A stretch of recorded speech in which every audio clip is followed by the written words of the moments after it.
Danes je Luka Koper največje in najuspešnejše pristanišče severnega Jadrana in njenega razvoja ni konec. Luka se razvija na vseh področjih, napovedujejo se podvojitve, celo potrojitve pretovorov. Ampak začetki izgradnje tega pristanišča niso bili tako blesteči. Izgradnje niso podpirale ne državne in ne republiške oblasti. Sprva so jugoslovanske oblasti računale na to, da bo Trst in s tem tržaško pristanišče pripadlo Jugoslaviji. Pogoji za nastanek pristanišča so nastali po podpisu londonskega memoranduma 5. oktobra 1954. Zaradi izgube tržaškega pristanišča je takratna jugoslovanska oblast dobila 25 milijonov dolarjev nadomestila, ki naj bi bil pomoč pri gradnji nadomestnega pristanišča. A kaj, ko istrsko gospodarstvo ni dobilo niti centa te pomoči?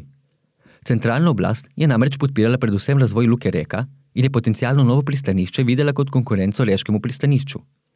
In prav zaradi nasprotovanja oblasti so načrti in začetki izgradnje potekali v tajnosti. Tako so 25. decembra 1955 ustanovili upravo za melioracijo Stanjolskega zaliva, čez pol leta pa še vodno skupnost Koper, ki je prevzela nalogo izgradnje pristanišča. Je dobila sredstva za melioracijo Stanjolskega in Bonifike, in Petrinja, takrat zanesnjak, ta ideja o pristanišču in železniški progi je imel, bi lahko rekli, v kosteh, ne samo v mesu in krvi, ampak imel je pa veliko nasprotovanj, začevši od lokalnih, republiških, pa zveznih organov. Na srečo je imel pa tudi določeno skupino ljudi, ki so ga podpirali v teh idejah. Prelomni trenutek je bil pa pravzaprav, ko je v Koper prišel takrat ladja Galeb z Titom in Hruščovom in ni mogla pristati na pomolu pri Kapetaniji, ker je bilo morje preplitko. In takrat so ugotovili, da bi Koper moral imeti en kos obale, kjer bi tudi večje ladje lahko pristale. In takrat se je pri marsikomu miselnost spremenila in so malo preobrnili. Je imel pa Petrinja vse skozi veliko problemov v tem, od republiških zveznih organov za pridobivanje sredstev in tako naprej.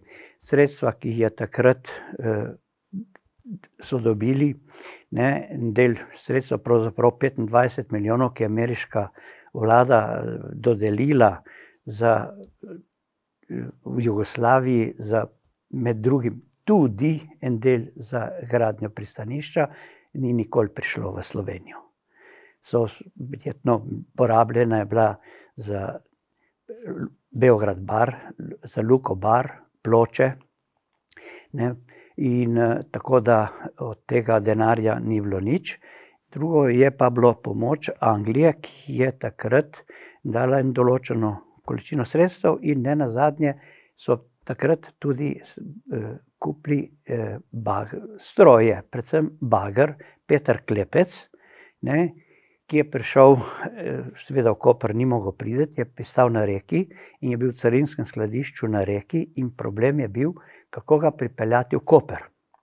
In takrat je Petrinja z pomočjo zanesnjakov prišel do vojne vuje, takrat vojna uprava, do vojaških mornarice predvsem, da je mornarica dala nekaj transporterjev za tanke, da so te težke stroje pripeljali potem v Koper. In to je bilo namenjeno, da se bo melioriralo, kot sem že prej rekel, Bonifika in tu pa še tudi del v Luciji in Piranu. Ampak v glavnem Petrin je bil potem izvoljen za direktorja vodne skupnosti in seveda vse je bilo usmerjeno v to. En kup inženirjev, predvsem inženir Gnus v Ljubljani z inštitutu, to so načrte in projekte že pripravljali, naredili, tako da je potem začelo še malo v Kopru po 3 variantah, kje ne bi bila luka, Debeli rtič pred Triglavom do Semedele in to, kjer je danes, in je prevladala ta varianta, tako da se je to začelo že 56.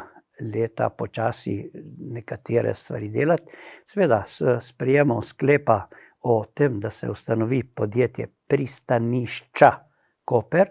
Pristanišča Koper pa prav zaradi tega, ker so takrat bile tu na obali 3 pristaniške zadruge. V Kopru, Izoli in Piranu. In kasneje so prav ti delavci iz teh zadrug na koncu bili eni od prvih delavcev v Luki Koperpol, oziroma pristanišču Koper. No, seveda, pristanišče je pač se zgradilo, tistih 135 metrov obale, na poseben način. Pač postavljeni so pravokotno na obalo takele stebri in potem so se 21-tonski betonski bloki naredili posebej in so posebni drči, bi rekli, drseli na te plošče, da se je pokrila obala. To se je naredilo okoli 30-40 metrov dolžine. Na srečo takrat je bil pa tukaj Veliože, to je morsko obalno dvigalo, last Brodospasa, ki je bilo takrat namenjeno za dvig delov, ki so rezali Rex. Ladjo Rex je dvigal te kose železa ven, no in so takrat uporabili, da je to dvigalo potem te ostale bloke postavljalo na to ploščo, tako da se je to šlo dosti bolj hitro, enostavno. Prej že Peter Klepec je izkopal globino od 7 do 10 metrov. Na začetku ni mogel izkopavati, ker je že skala, na koncu. No, v glavnem, tako da se je naredilo teh 135 metrov obale in seveda 7. decembra 1958 je bila otvoritev Luke Koper. Splošna plovba je poslala prvo ladjo na otvoritev, ki ta dan ni prišla niti nakladati, niti razkladati, ampak samo formalno odpreti luko. Seveda,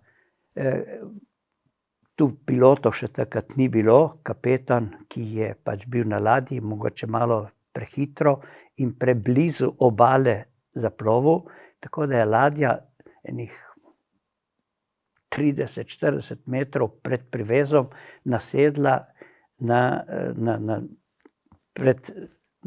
in problem je bil to, ni bilo ne vlačilcev, ne nič, no, na srečo je bilo to, da je pa plima nastajala.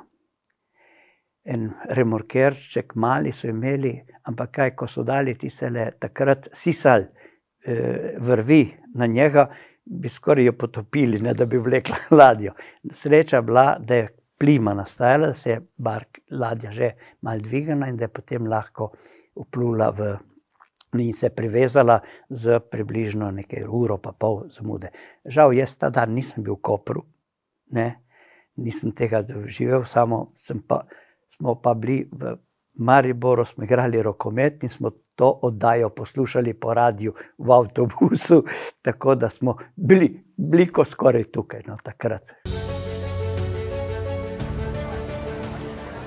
Ladja se vse bolj približuje pristanišču in vsak hip bo z nje prišel kapetan ladje. Ljudje z vedno večjim zanimanjem spremljajo zadnji manever te velike prekooceanske ladje. Vsak trenutek pričakujemo, da bodo z ladje spustili na kopno most, po katerem bodo z ladje prišli med drugimi tudi kapetan ladje Mladen Vlajki, ter tudi naš reporter Bogdan Tome.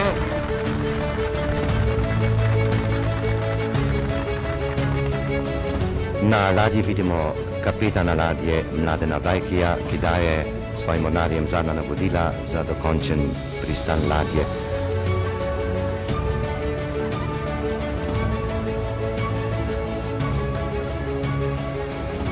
Bok te velikanske prekooceanske ladje bo čez nekaj trenutkov se popolnoma prislonil obali.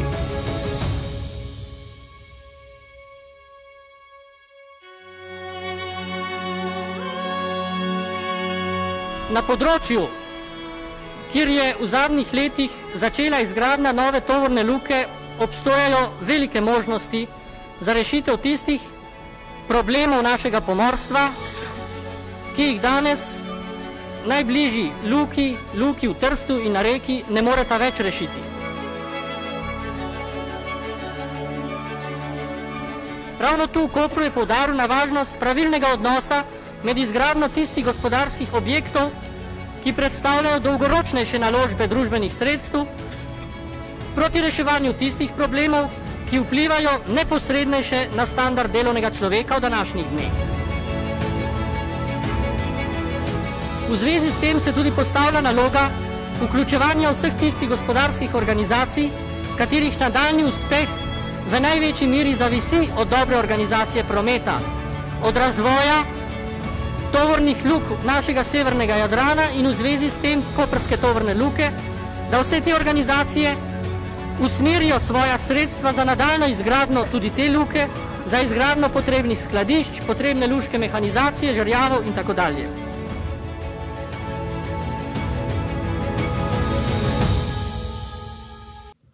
Sama izgradnja pomola pa je bil šele začetek. Še vedno sta manjkali dve ključni komponenti, delavci in tovor. Seveda, problem je bil pridobivanje tovora, tudi delavcev. Namreč od vodne skupnosti je okoli 100 delavcev prišlo v novo ustanovljeno podjetje v Luko. Te, kot sem že prej rekel, zadruge iz Izole, oziroma Koprska, Izolska in Piranska so se vključili, so bile takoj 3 skupine in so imeli tudi usposobljene kadre, to se pravi, so imeli mantista, vinčmana, kar je bilo potrebno za skupino za delo na ladji. Sicer niso delali na tam malih ladjah, to smo Tarabakoli takrat, kaj sem, Sežana, Devin, so vozili pesek, gramos, premoh in tako dalje za pač trgovine tu in tudi gradbena podjetja, ki so se močno razvijala na tem področju. Ne? No, drugo je pa en del delavcev, ki so doma iz Bistrice, pa okolice Bistrice, bi lahko rekel od Matarije proti Rupi, ki so gravitirali na Reko. In veliko teh ljudi je delalo tudi v Luki Reka in seveda v ladedelnicah in tako naprej. In marsikateri so se odločili takrat, da so prišli bliže domu kot prvo, tu so našli službo in tako, da so že oni, če nič drugega, prevzeli vsaj te funkcije, to so bili recimo vinčmani, pa mantisti in druge delavce se je dodalo zraven, tako da smo potem so se formirale skupine. Moj prihod v Luko, v pretovoru in v skladiščni dejavnosti smo imeli, koliko se spomnim, 141 delavcev. Je bilo 8 ladijskih skupin, ne, te skupine so bile takrat po 13 delavcev, na čelu skupine je bil brigadir, to bi danes rekli delovodja, ne, ki je vodil. Tako da so se ti praktično delili na ladji, 6 delavcev je delalo v ladijskem skladišču, 3 so bili na palubi, takrat so bili še parni vinči ali pa začetek električnih, so bili 2 vinčmana ali pač upravljalca dvigal in mantist ali signalist, ne. In 4 delavci so bili zunaj, tako da je skupina štela 13 delavcev. In tako je potekalo delo, ampak problem je bil pridobivanje tovora. Ne? In tu seveda je Petrinja, takrat Primož, res napel vse sile in z nekaterimi drugimi sodelavci, ne? Ustanovil je komercialno službo, ki jo vodil, mislim, da je bil Leon Garzaroli, sigurno, pri imena se, mislim, da je bil Leon, in seveda še nekaj drugih, ki so tudi prišli tu in seveda angažiral je določene firme gospodarske, da so tu. Veliko zaslugo pri prvem delu je pravzaprav Zavod za rezerve, na čelu katere je bil Kazimir Mavko, ki je dal zgraditi prvo skladišče, to je skladišče številka 7, ki je danes porušeno, ker naj bi bil potniški terminal. Katastrofa. pravim jaz. To skladišče je bilo za današnje razmere bodočega potniškega terminala kot nalašč narejeno. In to se ni smelo porušiti, po mojem videnju. No, kmalu zatem je Mavko to skladišče oziroma Zavod za rezerve prodal firmi Centroprom Beograd, na katere čelo je bil Filip Marjanovič. Oni so kupili to skladišče in takoj začeli z svojimi blagovnimi tokovi. Petrinja je z njim navezal ene fantastične odnose. On je imel tudi malo verjetno problemov v Beogradu, ampak je vse utemeljeval, da je uspel preusmerjati določene vrste blaga preko Luke Koper. No, in nenazadnje mi smo to skladišče se ves čas sklicali Centropromovo skladišče. No, Mavko je potem kasneje začel graditi, mislim, da 62-63 skladišče Zavoda za rezerve ali depo ga danes imenujemo, ki ga potem Prehrana Ljubljana, če se ne motim, kupila, ampak še zmeraj je Mavko imel tam neke prste vmes, on je pa se kvalificiral in ustanovil firmo Investa in je začel graditi druga skladišča po Luki za tržišče.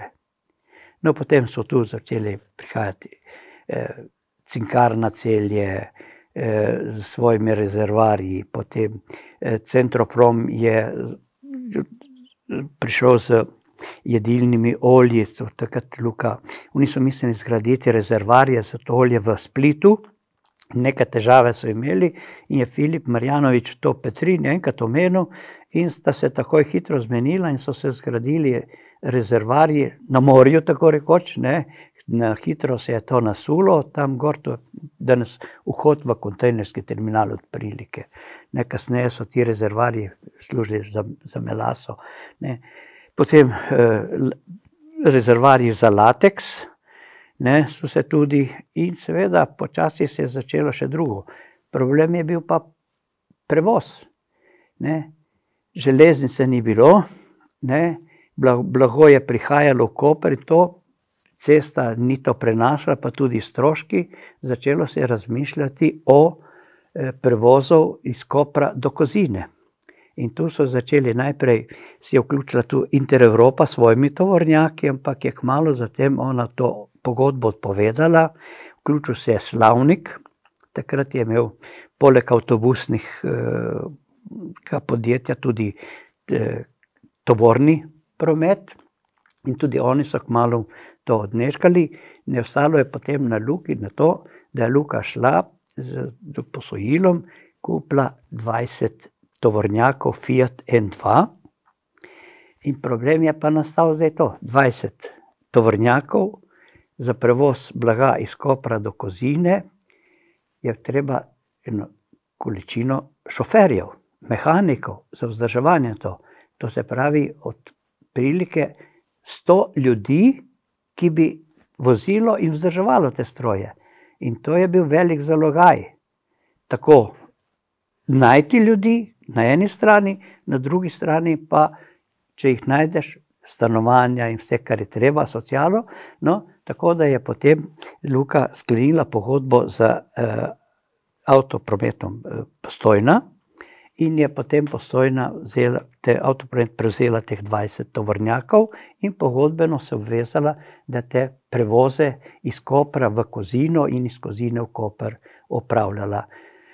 V Kozini seveda se je pač naredili določene infrastruktura za rampa, ker ni bila takrat. Zgradil se je celo silos za pretovor sipkih tovorov, takrat pšenice in koruze, ki je prihajal v izvozu iz pač Banata, Slavonije za Italijo. No, tako da je bilo treba pa elevatorje za pretovor iz kamionov se je pretovorilo v eno površino in to v silos in z elevatorjem potem na tovornjake, da so prepeljali to v Koper. Seveda takrat so bili to tako vagoni kot tovornjaki, niso bili pripravljeni, kot imamo danes. Imamo te vagone za sipke tovore, odpreš loputo, se tovor usuje ven. To je bilo treba v vagonih narediti iz desk, bomo rekli paratoje, in obložiti s papirjem, da ni puščalo skozi, in seveda to problem potem poravnanja še tega tovora po vagonu, tako da to je bilo eno mučno delo, ne. No, in tako je pač potekal ta promet, seveda začelo se je in uspelo, da je Petrinja uspel, da se zgradi tudi železniška proga. Tu je nasprotovanje bilo pa veliko, na eni strani Luke Reka, največ pa železnice kot take, kar je bilo nerazumljivo. Železnica enostavno je pogojevala, da mora biti najmanj 1.200.000 ton tovora, da je to rentabilno, oziroma da ni izgube, bi rekli pozitivna nula, ne. No, in seveda tega tovora ni bilo in na srečo Petrinja potem z direktorjem Petrola so se dogovorili, ne, da bi Petrol pač naftne derivate in nafto prevažal preko Luke Koper in seveda s temi količinami teh tekočih tovorov bi se dosegla ta številka in je bilo na hitro potrebno narediti na izlivu reke Rižane, čisto na koncu, takrat pristajalni most in cevovod. V Srminu so se zgradili prvi rezervoarji in nenazadnje je hitro, lahko rečem, za današnje razmere je to nepojmljivo. Če rečem že ono prvo, ne, prvi privez je bil zgrajen v letu in pol. Železniška proga v 3 letih. To se je zgodilo, da ne rečem, ne vem točno koliko, ampak mogoče pol leta ali pa še prej. Tale pristajalni most, cevovodi in rezervoarji na Srminu, da je stekel ta promet tekočih tovorov in seveda s tem se je tudi ne samo zadovoljilo 1200 ton, ampak celo preseglo 1200 ton. In seveda z železniško progo, ne, ki je bila odprta 2. decembra 1967, ne, prvi vlak pripeljal iz Prešnice v Koper, ne, je potem to bilo čisto nekaj drugega. Še to v Kozini so pa tudi se veliko zaposlili prav delavci iz okolice Krasa, Kozine in Brkinov. Tako da potem, ko se je to pač ukinilo gor, so ti delavci večina prišli, nekateri pač in je bilo predaleč, enostavno so šli rajši na svojo kmetijo ali pa našli drugje v bližini doma svojo službo. Veliko jih je pa prišlo v Luko v Koper. Ampak takrat, kot pove Udovič, je bilo delovanje, če uporabimo vojaško terminologijo, gverilsko in delo je bilo potrebno upraviti ne glede na vse. Recimo eden od primerov, ko je Filip Marjanovič prepričal Petrinja Filipa in Mavko so prepričali Filipa Marjanoviča, da je pripeljal ladjo Luka Botič z 12.000 tonami sladkorja v Koper. To je bilo avgusta 60. Mislim, da je 20. avgusta se privezala. Namreč, ko je ladja prišla na sidrišče, je kapetan ugotovil, da je ugrez te ladje mal prevelik glede na globino morja na 4. in 5. privezu in je odbil plovitev.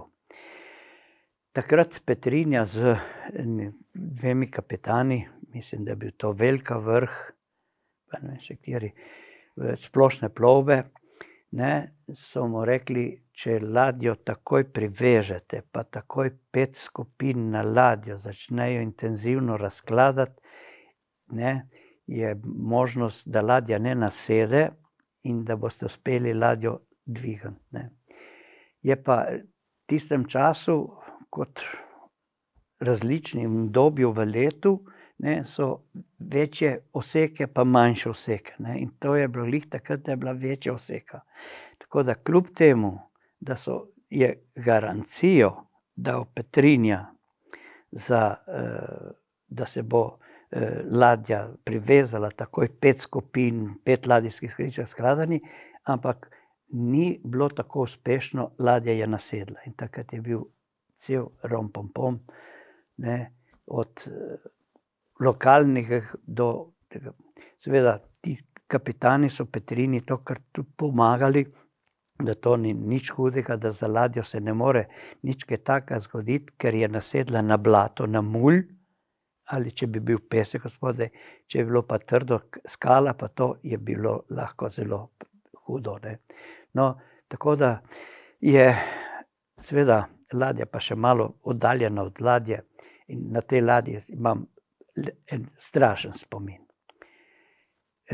Bil sem še kolega, ki je bil ladijski disponent, je bil na bolniški, drugi so imeli druge ladje, jaz sem ostal tako rekoč sam, da bi to ladjo prevzel. Prinesel sem si v torbi nekaj obleke s perilom, na ladji se dogovoril z kapitanom, da sem dobil kabino gor, začel sem delati, do polovice ladje smo razložili, da sem šel za en šiht ali eno izmeno domov, zamenjal perilo in to, in sem prišel nazaj na ladjo in ladjo končal do konca. Praktično sem jo obdelal kot ladijski disponent v 2 šihtih ali pa v 2 izmenah. Tako mi je velik spomin pustila ta ladja. Po prepričanju sogovornika je največji preboj Luka Koper naredila prav pod takratnim direktorjem Danilom Petrinjo. Jaz ga imenujem oče Luke, in tista tabla, ki je tam dol na potniškem terminalu, ki smo jo pred leti postavili, provizori. Hoteli smo postaviti marmornato ploščo na stavbo kapitanija zdaj, ker je to prvi privez pa to.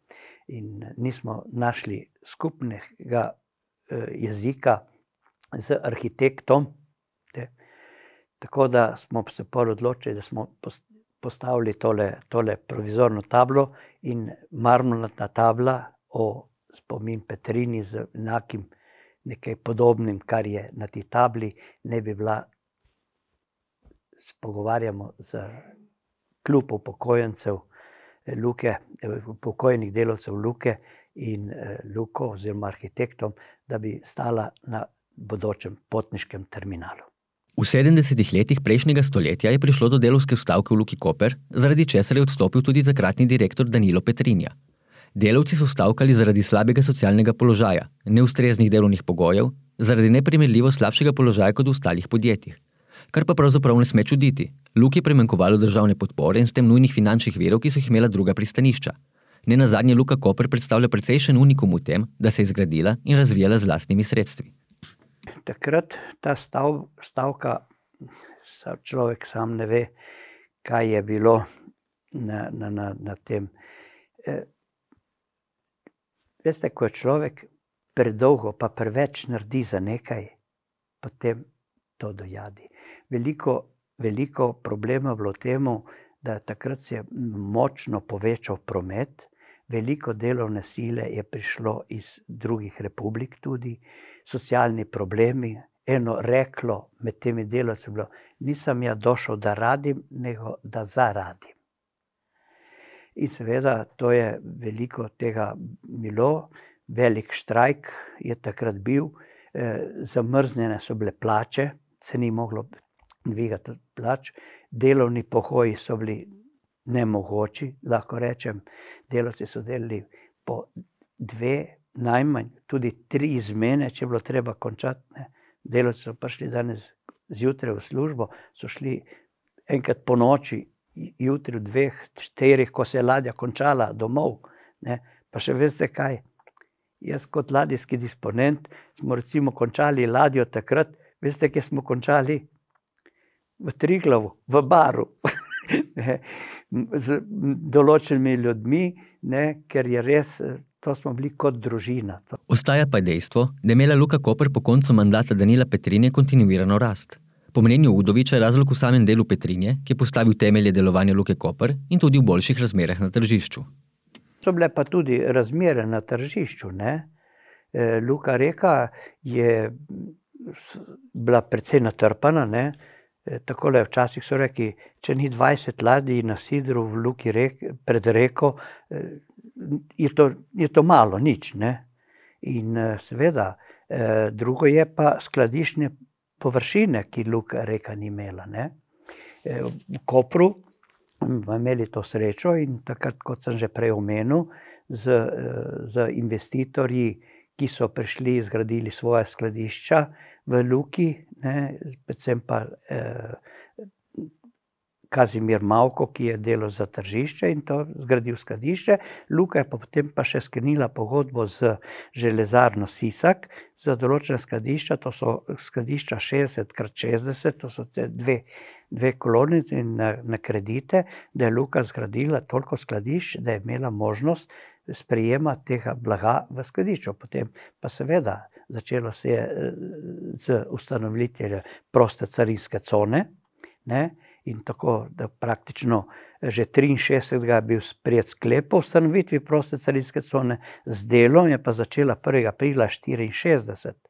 Nenazadnje sem bil v eni skupini takrat šestih luških delavcev in delavcev Luke Reke, carinarnice Reke in špedicije.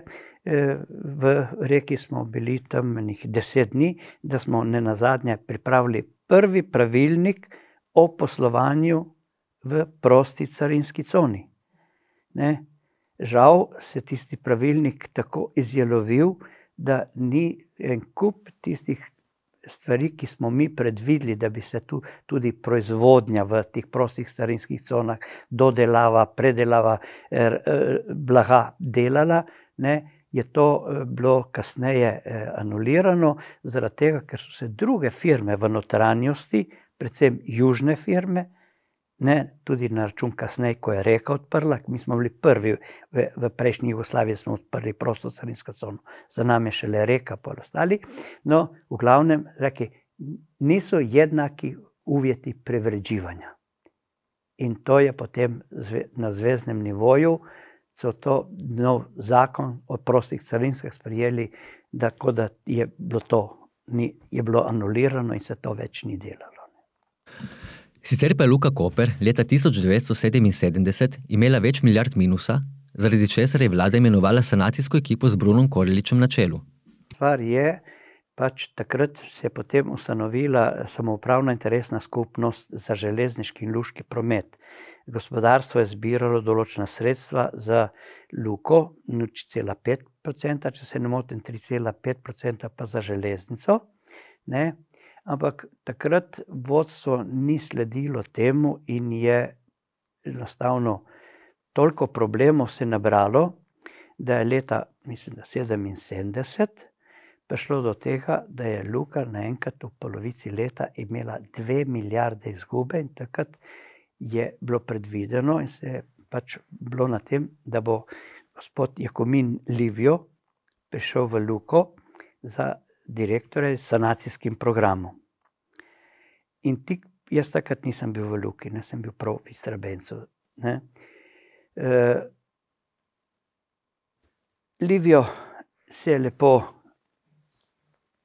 izmaknil in svojega namestnika, ministrskega dela, gospod Koreliča so lepo izbrali in ga zadolžili, da izvede sanacijski program, seveda z tudi podporo lokalnih oblasti, da pripravi pač ekipo, sanacijski program in da se izvede, da prevzame vodstvo v Luki s to ekipo in da se poskuša pač narediti. Ne? In Bruno res je takrat, med drugim z Dujcem, pokojnim, ne, to, da sta bila prej v Interevropi skupaj na enem stranu, potem Dujc je bil na občini, Bruno na ministrstvu, tudi šolsko, še iz fakultete, sta imela neke veze, tako naprej.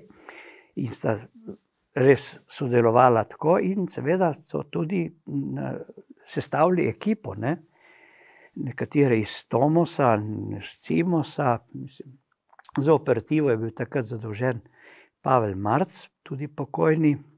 No in še potem drugi bil Požar za finance, Šegec iz Tomosa prišel za vzdrževanje in pač jaz sem bil pa nekako za pomočnika direktorja operative, ker sta enostavno Bruno in Rudi rekla, celo ekipo, ki smo zbrali, noben ne pozna operative, rabimo pa operativca in to si ti.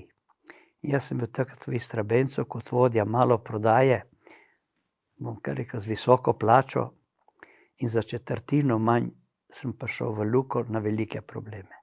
Pa mi ni žal. Pač določene ukrepe tako povzeli, da to, kar je bilo predvideno, da bo konec leta tako velika izguba, smo skrivali dobiček. Toliko smo uspeli narediti v tistih, lahko rečem, nekaj mesecih. Kar je pa še posebej, ne, da smo takrat imeli veliko problemov pri delovnih nesrečah. In smo analizirali te stvari in smo ugotovili, da vzrok teh delovnih nesreč, ki so imeli prvič problem pri samem delu, velike stroške pri bolovanjih in tako naprej, da izhajajo iz neurejenega okolja, delovišča, alkohol, ne, in to smo mi takrat takoj direktor Marc je takoj podvzel na delovskem svetu prepoved alkohola. Vsi so na njega rekli, kaj boste zdaj prepoved alkohola, pa to se mi poznamo pivski, ker so včasih pivo prepovedali v Luki in so en štrajk imenovali pivski štrajk. In zdaj, če boste to je pa sploh, ko bi rekel, prej je bil metak, zdaj je to bomba. Ne? Je rekel, če bo štrajk, jaz prvi zastavo od spredaj bom hodil. To moramo prepovedati, ker to ne sme biti. In enostavno Bruno me dan poklical, pa je rekel, glej, ko je manj dela v Luki, je treba, in si zadolžen, od prvega vhoda pa do tretjega gor, vsakokrat skupine in urediti in očistiti delovna okolja. In to smo v kratkem času res tudi naredili in lahko s ponosom rečem, da ko tudi vodim kot vodič skupine po Luki in rečem, da sem jih peljal po najbolj čisti in najbolj urejeni Luki na svetu. Čeprav v miniaturi, ampak je pa to res. In vsi, ki grejo skozi Luko, to priznajo. Da je res urejeno in čisto. Se je pa Luka Koper v iskanju novih poslovnih priložnosti vsaj dvakrat poskušala povezati s tržaškim pristaniščem in se dvakrat opekla. Tržaško pristanišče, pač veste, takrat niti toliko, lahko rečem, v Trstu so imeli enega generalnega direktorja, doktorja Kalautija. Lahko rečem, v Trstu sem zaupal 3 osebam. In to je bil on, doktor, se ne spomnim, pa je bil še Stefanato. V glavnem, to so bili res tudi pošteni, odkriti, da kar so se tudi pogovorili, so tudi izpeljali. Vse ostalo je bilo pa, ne vem, kako bi rekel, fašistično usmerjeno. Tako da je bil tu kar velik problem. Zato sem nasprotoval jaz takrat, da gre Koralič na drugi pomol. Eden od redkih. In ker sem Koraliču rekel, Bruno, to ti ni dobro. Tam Kalauti je umrl, Stefanato živ, pa še ta drugi, ki se zdaj ne spomnim imena, bil v komerciali. Sem rekel, vse ostalo je pa, ti se ne bo dobro končalo. In tako je na koncu dejansko tudi bilo. Jaz sem bil prvi tudi zadolžen za odpiranje terminala za sadje v Trstu, ne? Ker mi smo bili prva luka za sadje tu. Ne? In ko sem začel pripravljati in iskati te dokumente, za tole sem naletel na določene firme, ki ne bi bile tam notri vključene, in sem prišel lepo do Korliča, sem rekel, Bruno, brez mene tukaj. Zakaj? Sem rekel, zato, ker ta firma, to je bila firma Kleriči iz Dženove, rekel, ta ti sleče hlače na hitro. Ne? No, in sem jaz tako dal tam tole odstavko od tega, je to prezel Mitja Dujc, je bil v Trstu na tem terminalu nedolgo, ker je se zgodilo to, kar sem predvideval. In enako se je zgodilo tudi potem z 7. pomolom, Molosetimo. Celo generalni direktor iz Luke iz Venecije so ga izvabili dr. Borela. No, z njim sem se spoznal v Amsterdamu na eni konferenci. Mi smo bili takrat opazovalci že za vstop v Evropsko unijo. Ne? No, in sem mu sva se tam spoznala, povedal v Kopru, dosti je vedel, dosti sem pa še jaz povedal in sva ostala prijatelja. Med ostalim sem ga povabil tudi, da si pride ogledati Koper in je tudi prišel kasneje. No, v Luko Trst so ga zvabili, je prišel in ko je prihajal v Trst, sem ga poklical in sva se pogovarjala in sem rekel, doktore, ne vem, kako se bo to končalo. V Trstu jaz ljudem ne zaupam. In tudi to se je njemu zgodilo. Je neslavno šel iz Trsta. Sicer je koprsko pristanišče zaradi modernizacije in avtomatizacije delovanja kaj kmalu prehitelo tržaškega konkurenta. To je pa zdaj takole. Tu je pa prišlo do revolucije, če lahko temu rečem. Ne? Prvič, prej se je vse to prekladalo ročno. Luka je imela svoj renome in to, imela tudi določena skladišča, kar jih ni bilo zadosti, ampak vseeno. Pa s paletizacijo in s kontejnerskim terminalom, s kontejnerskim prometom se je to razvilo. In bi bilo še bolj v prid Luke, če ne bi prišlo do tiste velike napake Gradisa, ki je gradil v Luki obal prvi privez na 7. pomolu, ne, kjer so, pravilo za izgradnjo obale pri nas v tem mulju je, za 1 meter globine je treba posneti mulj 3 metre v dolžino, širino. Oni so pa izkopali takoj na 12 metrov globine, koliko je bilo takrat predvideno, ne da bi 36 metrov vzeli mulj. In ta mulj je začel pritiskati na pilote in se je obala za nekaj centimetrov zamaknila. In takrat se je bilo tudi po celi Sloveniji govorilo, Luka Koper se ruši. Med drugim, eno takih dezinformacij je šla ven. Ne? No, in takrat je bilo treba vse to, takoj Bager, Martin Krpan, posnameti tale mulj v notranjosti. Začelo se je tako zvano pilotiranje, protipilotiranje.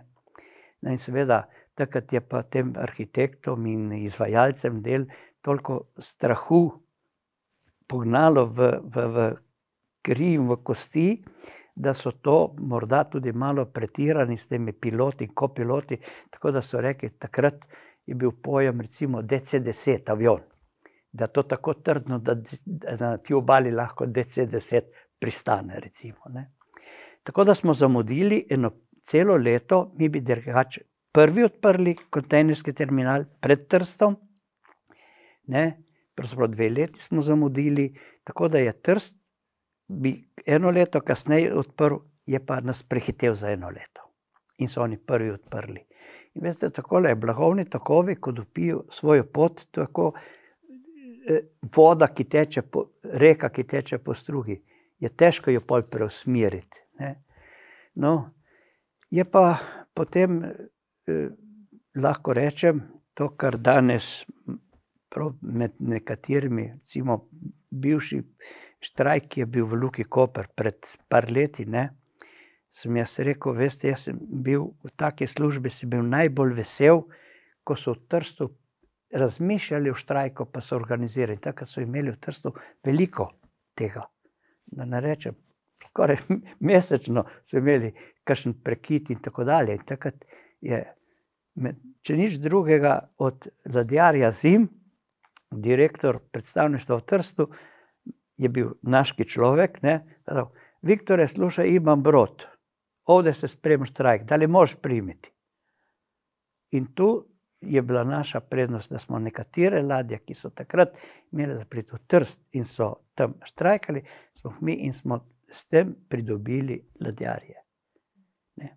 Je pa nekaj, karkoli smo obljubili, smo morali tudi izvesti. Ni bilo tu, da ne boš izvedel. Na vse mogoče načine, ne povem. Težko je povedati vse, kaj sem počel. Med ostalim, ko so delavci zapustili delo na kontejnerskem terminalu, sem šel na dvigalo in zadnjih 11 kontejnerjev z delavci, ki si jih pobral po luki, da smo naložili, da ladja lahko odšla. Jaz sem na kontejnerskem dvigalu delal. Z osamosvojitvijo države pa za Luko Koper nastopijo temačnejši časi. Namesto, da bi s prihodom kapitalizma dodatno prosperirala, se začne v poslovanje podjetja vmešavati politika. Sicer je dodaten potencialni problem predstavljala tudi izguba jugoslovanskega tržišča, kar pa imelo manjšo težo od pričakovanega zaradi medsebojnega zaupanja, ki so ga stkali v preteklih letih. Ja, za Luko to niso bili dobri časi, predvsem ne najbolj kritično je to, da se pri nas menjajo vlade in vsaka vlada, ki se menja, tudi menja upravo Luke. In to ni dobro. Jaz sem to tudi na skupščini povedal, ne nazadnje, že tisti preobrazba delnic iz prednostnih v navadne delnice imenujem rob stoletja. Enostavno ukradli so delavce Luke Koper, ki so svojim žulji zgradili to luko. Danes je to ni več njihova last, oziroma kot bi morala biti Luke Koper, ampak je to državna last. In da ne govorim, kaj vse je tudi Bruno Korolič doživljal za določene investicije, soglasja, ne, na ministrstvih, ki jih niso dali, pa še danes so nekateri problemi, sicer se malo izboljšuje, ampak to ne gre. Prvič je treba eno tradicijo imeti. Če že se menja oblast v Luki, se mora z ljudmi, ki so tu živeli, ki poznajo Luko, ne da pride nekdo od zunaj, zato ker je naš. Glejte, jaz bom čisto smelo rekel, na obali je narejeno 1,5 milijarde škode. Luka Koper, Intereuropa, Istrabenz, če to seštejemo, pa še druge firme, ki so vezane s tem, zraven. In to se malo v današnjih razmerah pove. Jugoslovanske trge res je takrat osamosvajanje, pa vojna v Sloveniji je zgubila, ker pač enostavno bojkotiranje, predvsem srbskega gospodarstva, ne, in smo bili veliko vezani na njihov, to, kar sem že prej rekel, Filip Marjanović in tako dalje, kaj sem, mogoče za intermeco,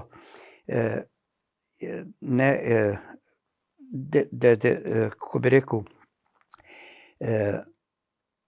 nelogično je bilo to, da recimo kabli v Svetozarovo, tovarna kablov v Svetozarovo, ki jih je izvažala v Ameriko, so hodili s kamioni, z vagoni v Luko Koper. Naenkrat je prišel befel v Beogradu, da to mora iti preko Luke Bar. S kamioni so vozili iz Svetozareva v Beograd blago, ga v Luki Beograd skladiščili, kontejnerji so šli prazni iz Kopra v Beograd, se polnili v kontejnerji, železnico do Bara, v Baru z ladjo pripeljani v Koper, v Kopru na ladjo da šlo v Ameriko. To je, sem rekel, to je prav metanje denarja, politično, no. Kole, najprej še to omeniti, da v času vojne je bil problem, seveda, ker Koper, Jugoslavija, vojna, marsikateri koristniki Luke, to se pravi, ki so imeli blago v Luki, takrat smo z Dujcem veliko problemov imeli, on je bil takrat generalni, ne. No, in v glavnem smo prepričevali lastnike blaga, da je njihovo blago tu sigurno, ker so se bali, da bi prišlo do tega, da pač bombardirajo, izgubijo blago in tako naprej. Država je tako dala tudi eno garantno pismo, ki smo ga delili, ne, in vam lahko kar povem par komitentov, ki smo z Dujcem bila na razgovoru in da se nimaj kaj bati, enostavno so rekli, veste kaj, pozabite vi to na to pismo, mi na to pismo ne damo nič. Mi damo na vajino besedo, gospod Dujc in gospod Viktor. Če nam vi garantirate, mi ostanemo tukaj, in veliko komitentov smo takrat uspeli, da niso šli iz Luke Koper. Oziroma, kar zelo redki so šli, par, ne. Ampak res z veliko muko, ne. Je pa Udovič ekspliciten pri tem, katera vlada je naredila koprskemu podjetju največ škode. Janševa vlada. Prvič se takrat že preobrazba tega, drugo pa, kar je, ne, je časar v Luki Koper, v Interevropi je bil Lovšin, tako je Bavčar v Istrabenzu in tu, ne. Jaz, po mojih izračunih je to 1,5 milijarda škode. Samo v Luki Koper ocenujem 500, pol milijarde. Ker Korelič je takrat, ko je zapustil Luko, oziroma je moral zapustiti Luko, bolj bom rekel, ne, čeprav jaz sem ga prepričeval, da to naj ne stori, da raj naj počaka, da mu ni daj odpoved, kot da on je dal odstavko na svoj in moj rojstni dan, 10. julij 2005.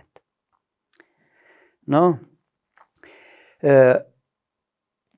še pod njegovim vodstvom in veliko sredstev ga ljudje niso marali na enem področju. Zaradi tega, ker je preveč skrbel in ni razdelil, bi rekli, med ljudmi to, kar bi lahko, ker je dal za razvoj Luke. In takrat je bilo prišparanih, mislim, da 200 milijonov evrov za izgradnjo 3. pomola in premestitev kontejnerskega terminala na ta 3. pomol, se pravi, ankaransko stran, ne. Kasneje se ta pač vizija spremenila. No, vse skupaj je tista uprava takrat zapravila, tako da par mesecev Luki Koper delavci oziroma Luka ni imela sredstev za izplačilo osebnih dohodkov. Problem, da so najeli ogromne kredite in če to skupaj seštevem, znese skoraj 0,5 milijarde. Pol železniškega tira. Samo jaz govorim to. Da pa država ravna mačehovsko, če ne celo kontraproduktivno v kontekstu razvoja Luke, je dokaz tudi dolga oziroma predolga pot do začetka izgradnje drugega tira. V vsakem primeru, čujte, ta proga bi morala biti najmanj, eni pravijo 20, ampak jaz pravim, najmanj 5 do 10 let bi že morala biti, ne. In zdaj, gledajte, mi smo takrat, Luka Koper je takrat seveda zgradila tisti industrijski tir, tako imenovan takrat, iz Prešnice do Kopra, to je cirka 30 kilometrov, rečem, z lopatami, krampis pa s karjolami, ne. Danes pa z vso tehnologijo, pogledajte, gremo več daljši rok kot to. Res je več tunelov, ampak je to nezaslišno. Ne. Samo da se je prišlo do tega, da se začela graditi. Tu je bil največji problem. Tu je, no, kot sem omenil, prvi privez se je z vsemi dovoljenji, vsem skupaj zgradil v letu in pol. Od 23. maja 57, ko bi spred sklep o ustanovitvi firme, pa do 7. decembra, ko prva ladja vplula notri. Danes bi to trajalo najmanj 5 let. Pritožba na pritožbo.